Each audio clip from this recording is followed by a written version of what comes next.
Hi, this is Tom from Mynameisglasgow, and today we are going to look at five weird theories, not based on any Elder Scrolls game in particular, but instead the franchise as a whole, including, it will kind of look into some of the games in specific. But yeah, I found five weird fan theories that we're going to look at and we're going to talk about and see if we can decipher whether or not these are true or false. And yeah, let's just dive straight into it. Theory number one: the opening of Skyrim. So, why did Alduin attack Helgen? Basically, this theory kind of states, and I think the YouTube channel Epic Nate also touched on this one as well. I do really enjoy the theory. I thought it was really cool, so we're going to also talk about it here. If you enjoy this one in specific, obviously, like I said, it came from Epic Nate. Go check out Epic Nate's channel as well, where there's tons of other theories and other things about Skyrim and Elder Scrolls, and I'm pretty sure he even does some Fallout stuff as well. So if you're a Bethesda fan, check out Epic Nate. However, this was one of the theories that I saw him talking about recently. Alduin attacking Helgen at the start of the Skyrim opening. So one of the things that that happens is you are on a cart with it's yourself, Rayloff is there, Lokier, and Alfric Stormcloak himself. And as the cart is coming down, Lokier prays to the divines, and he names a few. And I'm going to try and do this off the top of my head. I think Dibella is one of them, but in specific, one of the ones that he prays to is Akatosh. Sure, Mara, Dibella, Kinnereth, Akatosh, Divines, please help me. Later on in the game, Akatosh is also named by Alduin himself when he says that he's the firstborn of Akatosh. So, Lokier praying to Akatosh, is that what summoned Alduin to Helgen? Was Alduin attacking Helgen a last effort of the divines answering this prayer from Lokier himself? And I mean, if that is true, it didn't work, because Lokier does get killed shortly after this prayer. He literally tries to run away from the Imperial Guards and gets shot down. However, I mean, if he didn't run, would he have survived? There's a possibility. It depends when he was up on the chopping order. Obviously, Alduin comes down as you, as the player character, is getting beheaded. And yeah, if the order was still the same and somebody else goes first, and then it was meant to be Lokier, or Lokier was meant to go after you, then sure, yeah, not everyone survived, but a lot of people survived. Rayloff survived, Hadvar survived, General Tullius was there, Alfric Stormcloak, you as the player character was there. You know what I mean? So there was actually quite a few survivors from Helgen. Could Lokier have been one of them? Maybe, very possibly. Do we believe that the fact that Alduin showed up during the Helgen attack, or during the Helgen beheading, and Alduin actually showed up to take part and save you or get involved, was that because of Lokier? I don't know. It could have been maybe something to do with the fact that he could sense there was a Dragonborn there, and wanted to take him out personally. You know, it could have been something like that. There's quite a lot of things, and maybe it's an overall chat for another day, where we can properly delve into the yeses and nos of everything. So yeah, we'll maybe dive into it. At the moment, I'm going to say it's not true and it's not false. It's undefined at the moment. I'm not sure, but it's a cool theory. Second up, we've got one that gets brought up a lot about the Elder Scrolls and Fallout being connected. So this theory kind of states that Fallout takes place, and then the Elder Scrolls takes place in the same universe, aka our universe, because Fallout is set on Earth, also obviously an alternate Earth, but it takes place on Earth, and It's set years after, and the theory, it's backed up with I think it's like they talk about the radiation poisoning, and that's what created things like the Khajiit and the Argonians and all this. And some of the magic is actually just science and stuff. I'm going to say right now, no, this is not true at all. This is completely made up. It's a cool theory. The only thing that actually keeps everything locked in is the fact that sweet rolls exist in both universes, but sweet rolls in both universes are completely different. That is genuinely the only thing they have in common. Everything else, absolutely not. Skyrim, Elder Scrolls has 2 moons. You know, like what's that? There's so much to prove it false. That no, this is not true at all. Absolutely not. I don't know how many more times I can say no, but no, this one is not true, in my opinion. If you have any other evidence to support it, then sure, like leave it in the comments. But unless it's something definitive, absolutely not. Number 3, I was reading this one recently, especially with the Oblivion remaster. It kind of popped up again. I remember reading about it a few years back, and now that the Oblivion remasters came out, some people are kind of posting it again, and it's interesting.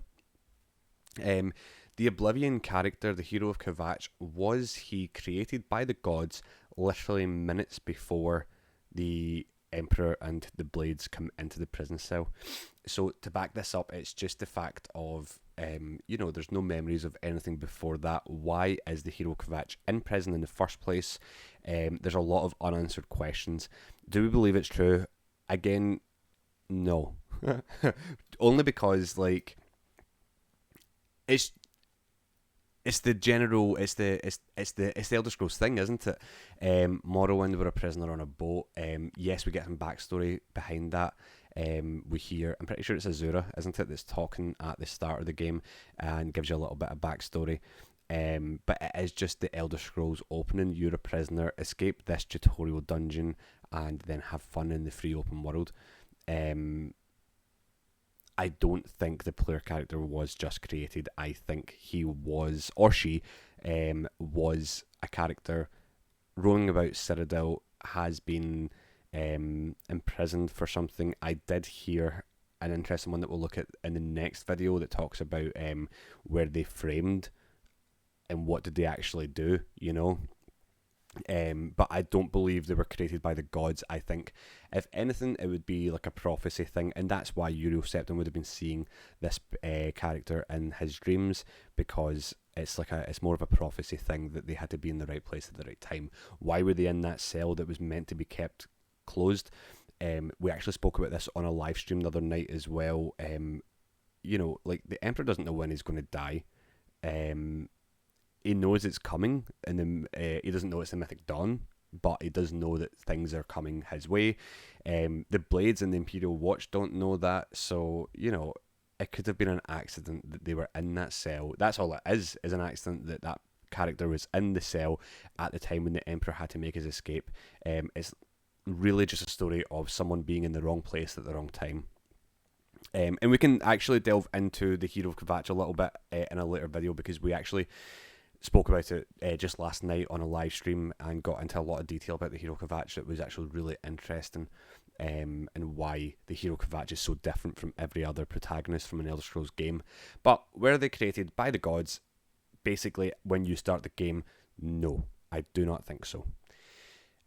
Number 4, this was fan submitted. I'm saying fan submitted. Somebody asked me this the other day, and I thought, hey, this is actually a really good idea, and it's a really interesting thought, and then we had a big discussion about it. So this one is all about one of the quests on Oblivion, and I can't remember the names, I should have done more research, but there's that guy and he has disappeared, and he's in the painting, and basically the story behind it is that he used the brush of true paint to make the painting. Someone tried to steal it, they're in the painting and stuff. And the theory that somebody asked me about the other day, or the thing, it wasn't really a theory they were asking me about, but they asked me about this, and I was like, hey, this is great. Could the brush of true paint be used as a divine artifact in the quest Blood of the Divines? So what we know about the brush of true paint really is nothing, but it is rumoured and speculated that the bristles on the paintbrush are actually woven from the hair of Dibella. So Martin needed a Daedric artifact. Depending on how you do it, you can give him other things, but depending on how you do it, the kind of one that it sends you for is Azura Star. Then he needs the Blood of the Divines, so the counterpart to the Daedric artifact, he needs something from the Divines, so people like Dibella, Akatosh, Talos, Julianos, Stendar, those kind of things. So we go and get the armor of Tiber Septum, so he's got the Blood of Talos or whatever. Could the Brush of True Paint also be used? I came to the conclusion, no, it couldn't be used. Number one, it is only speculated that the Brush of True Paint was actually woven from Dibella's hair. We have no confirmation on that at the moment. As it stands canonically, we do not know this. We only know it's speculated, or it's rumoured, theorised that this is where it came from, but we have no confirmation that that is the case. Secondly, what is an interesting point is that Martin didn't actually need the artifact itself. What he needed was the literal blood of the Divines, and he does say to the character that he's already put Joffrey at ease by telling him that he's not going to destroy the artifact the way he destroyed Azura Star, but instead basically scrape the blood off the armor and use the blood of the Divine, hence the name Blood of the Divines. So could he have got Dibella's blood from the brush? Probably not. One thing that we did kind of talk about was that, like, if it was woven from Dibella's hair, we could have maybe, like, you could argue the fact that it was half her DNA, but I think he needs the physical substance of blood from a Divine to use as a counterpart. So no, I do not think this could have been used. I think it's a great theory. Do I believe the Brush of True Paint was created from Dibella's hair? Yeah, totally. Stranger things have happened. It's Elder Scrolls we're talking about. I do genuinely believe that the Brush of True Paint did come from Dibella's hair. Do I believe it could have been used in the quest Blood of the Divines? No. So yes, but it's a really good theory, and thank you for asking the question the other day. Yeah, it's a brilliant question, and it really makes you think. So we're not going to give it a true or false. We're going to give it a 10 out of 10. And lastly, number 5, an interesting fact, and I didn't know about this one. I got it sent to me recently, and I'm just going to read it as we're recording, just to get my honest thoughts on it. Lucien Lechance is a cured vampire, and weirdly, I've never heard about this before. I think it's brilliant.